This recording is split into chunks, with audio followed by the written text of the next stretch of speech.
എൻ്റെ പേര് ജോസഫ് എന്നാണ്. ഞാൻ ഇന്ത്യൻ ആർമിയിൽ 28 വർഷം സർവീസ് ചെയ്ത ഒരു മനുഷ്യനാണ്. ഞാൻ രാജീവ് ഗാന്ധിയുടെ ഗൺമാനായിരുന്നു. ശ്രീലങ്ക ജാഫ്നയിലായിരുന്നു 2 ഇയർ വർക്കിംഗ്.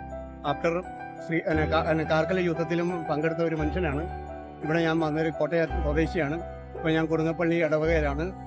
ഞങ്ങളുടെ പള്ളിയിലെ ഈ വർഷത്തെ ജൂബിലി ആഘോഷമാണ്. അതിൻ്റെ ബന്ധിച്ചാണ് ഈ കപ്പൽ നിർമ്മാണം തുടങ്ങിയത്. ഞങ്ങളുടെ അച്ഛൻ നല്ല പോലെ പ്രവർത്തിച്ചിട്ടാണ് ഈ അച്ഛൻ ഈ പരിപാടി ചെയ്തത്. അപ്പോൾ ഇത് കാണാനുള്ള ഇവിടെ വന്നിരിക്കുന്ന നാനാജാതികളും, ഹിന്ദുവല്ല, മുസ്ലിമല്ല, ക്രിസ്ത്യൻസ് അല്ല, നാനാജാതികളും കേരളത്തിൻ്റെ മുഴുവൻ പ്രദേശത്തുള്ള ആൾക്കാരും ഇവിടെ വന്നുകൊണ്ടിരിക്കുകയാണ് ഈ കാഴ്ച കാണാൻ വേണ്ടിയിട്ട്. ഈ കാഴ്ച കാണാനും ഇതിന് ഞങ്ങൾക്ക് ഒരു സംഭാവന, ഞങ്ങൾ ഏതായാലും 10 ലക്ഷം രൂപയോളം ഈ പള്ളിക്ക് ചിലവായിട്ടുണ്ട്.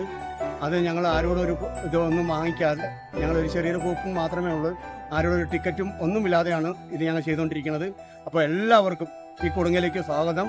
പിന്നെ ഇവിടെ ജന്തർ മന്ദിറിൽ നിന്ന് വന്നിട്ട് ഒരാഴ്ച ആയുള്ളൂ. ഡൽഹി ജന്തർ മന്ദിറിൽ മിലിറ്ററിയിൽ കുറേ പ്രോബ്ലം ഉണ്ടായിട്ട് അത് ജന്തർ മന്ദിർ വന്നു കഴിഞ്ഞതേ ഉള്ളൂ. അപ്പോൾ ഈ പള്ളിക്ക് വേണ്ടിയിട്ട് എന്ത് സഹായവും ഞാൻ ചെയ്തു കൊടുക്കാനും വേണ്ടിയിട്ടുമാണ് ഞാൻ ഇരിക്കുന്നത്.